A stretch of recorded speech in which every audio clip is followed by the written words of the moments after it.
Hey everybody, this is Hunter Bick with DragtheBar.com, and this is a video for cardschat.com members, and it's an excerpt from a video I made a little while ago on overbet bluffing. The video basically highlights why overbet bluffing can be so profitable, and it also shows some things to look for when you're thinking about making an overbet bluff. With that, I hope you guys enjoy the video, and you can ask me any questions you like on Cards Chat. You can PM me over there. My username is Beach Justice, and I hope you enjoy it. Okay, so to get started, we're going to look at a pretty simple but pretty common spot where an overbet often will accomplish what a pot bet cannot. So I open Ace King suited under the gun. I get called by this guy, LS Gambler, in middle position. Flop's pretty connected. I think it hits both of our ranges decently. So I make my standard half pot C bet. I don't really expect to have this guy. I don't know how often he's gonna fold if I bet 40 instead of 25. So I thought it was just important to bet something so I can double barrel him if need be. So I lead out for just half pot and he calls. So now I'm thinking the turn is such a blank that I'm not sure what I'm going to be able to get him off of. I might get him off of a jack. I'm not sure. I didn't know this guy real well, so I didn't know if he would just call me with an 8 here.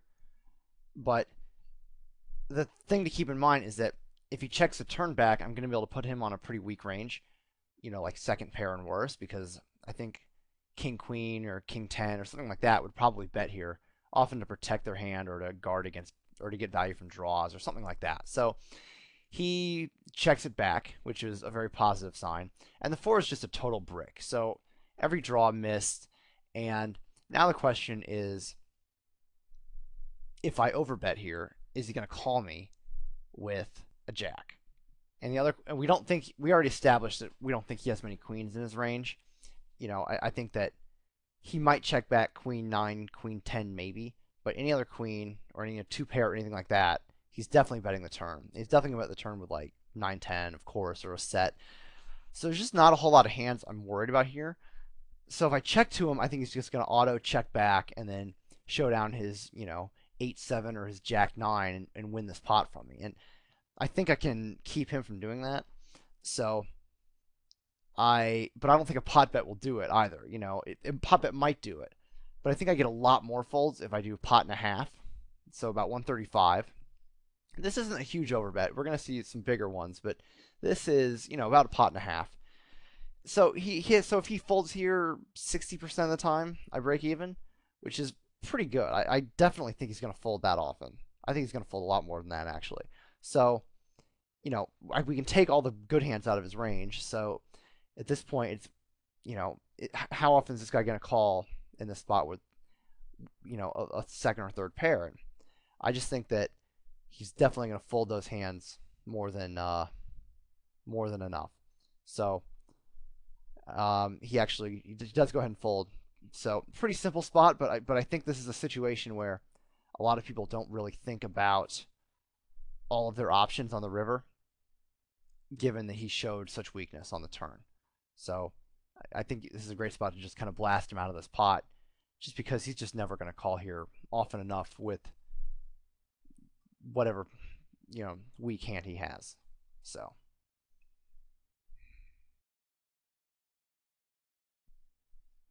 okay, so here's another one. This one was actually at 1-2. I think I was making another video when this hand came up and thought it was pretty cool. So I end up in a blind battle. It gets folded around. I end up in a blind battle with this guy. He looks like a tag reg, pretty standard multi-tabler. So pretty easy to blind defense. I don't think I need to get into pre-flop. And so I flop my bottom pair with an open with a backdoor flush draw. And he leads into me. And I think the call is super standard. I'm gonna have the best hand here occasionally. I also have some, nice outs with my, trips, 2 pair and backdoor flush draw. So pretty standard flop call, I thought. I am keeping in mind at this point that this board could get pretty ugly pretty fast, at which point I may decide to just start bluffing this too. So I think this texture is going to give my hand a lot of options on the turn in the river. So the turn is the jack of diamonds, and I've got my flush draw, and the board is definitely getting very connected. And he leads into me again, and I call. I don't think I turbo called in real life. I just clicked the button too fast. So he leads into me, I call, and obviously here I've picked up my outs. I'm not looking to fold, but I also think that there are, in addition to the fact that I'm picking up my flush outs, you know, a lot of cards are going to be great for me to bluff at on the river as well, like an 8, a 10, a queen. You know, there are going to be a lot of good bluff cards too. So again, even if I miss my flush, I'm definitely not too concerned about my ability to win this hand. So, you know, I just think we're going to be able to move him off of whatever he's got pretty frequently. So let's talk about his range, I guess, a little bit. You know, he could definitely have a king. I think a jack is probably in his range. I mean, some guys will value bet like queen jack, jack 10 here. Others won't. I think this guy probably will because most of these hands that have a jack also have a gut shot. I guess he could have ace jack, but again, I'm not super, you know, even if he does, it's really not a big deal. In fact, it puts more hands in his range that we might be able to move him off of on the river. So let's look at the river card. And that's a 9. So, and what does he do? He checks. Okay, so now the question is, I think bluff. I don't think I'm good here nearly enough to check. I think I definitely need to bluff at this. So the question is like, you know, what can we fold him off? Like the top of his range here when he checks is going to be like king queen, maybe even ace king. So he could have those. He could have, you know, I think he's betting king jack every time. He could have king 10. He could have like queen jack. You know, but these are all like pretty good one pair hands. But compared to this board, like they're not looking that great anymore. You know, so with the 9 pairs, the 9 is absolutely in my range, considering that it was second pair on the flop. I mean, that's like a standard call. So, you know, at worst here, I can represent trips. I can also represent 8-10 for a straight. I can represent queen 10, and the straights alone are like 32 combos worth of hands. So I can also represent a bear 9. I can represent a boat, like 9-7. You know, I can represent even king 9. I can represent a lot of huge hands on this board when I bet big. So I'm going to bluff him, and the question is how much. So I think if I just pot it, this is another spot where I think if I pot it, he's going to just call me with, he's definitely calling ace king. He's probably going to call, he's going to call with king queen. You know, king 10 maybe. I don't know about like king 6 or any of that. I mean, I think I might get some folds there.